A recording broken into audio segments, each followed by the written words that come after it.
is making wine less scary. What are the kind of difficult situations you run into in trying to educate somebody? Oh, I won't drink a red.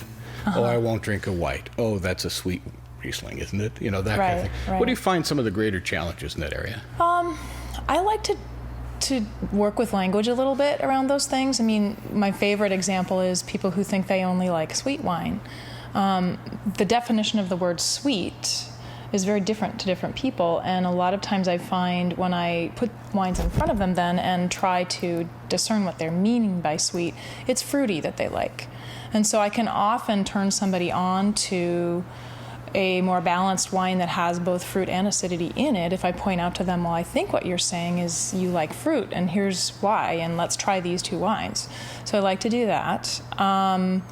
If people don't like reds, we have a lot of whites too. So we have a lot of things going on in the tasting room other than just Oregon Pinot Noir, and we do definitely have that, of course, but we have interesting eclectic varietals that people can try in the white wine spectrum, and then we also have Southern Oregon Tempranillo. So we have a little bit for everyone. And then the other thing I love to do is make sure that if there's someone in a group of people who feels like they don't know enough about wine, I love to tease them out a little bit and get them a little more confident, because I love making wine more approachable myself. That's one of my main aims. I'm not an expert in wine.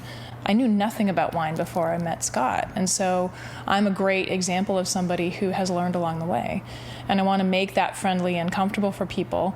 Off camera behind you is our Aroma Apothecary, which is a really great place to play around. It is a approachable version of the Nez de Vin kit from France, which is the 54 most common aromatics in wine, and we've put it into little glass vials with cotton balls so people can play around. It's like a little exploratorium of scent over there.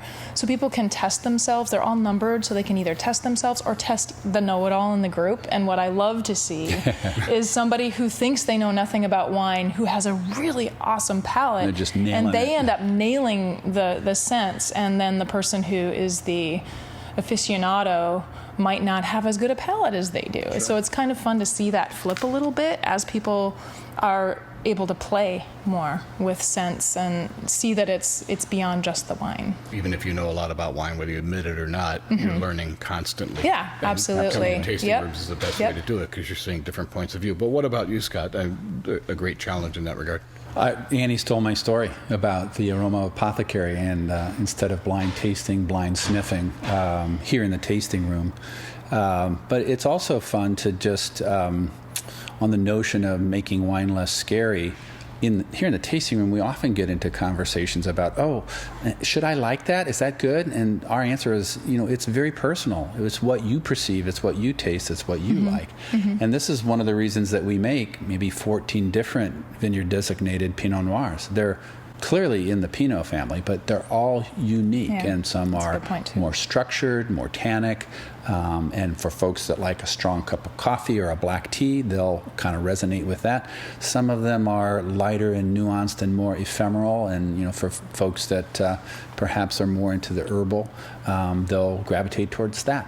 And Andy spoke about our white wines. Gosh, we probably make as many white wines as we do the reds. We have Gruner Veltliner that we grow here, Auxerrois that we lease from the vineyard in the Ile Amity Hills, Chardonnay, Pinot Gris, and some other secret projects coming in the future. I like that secret.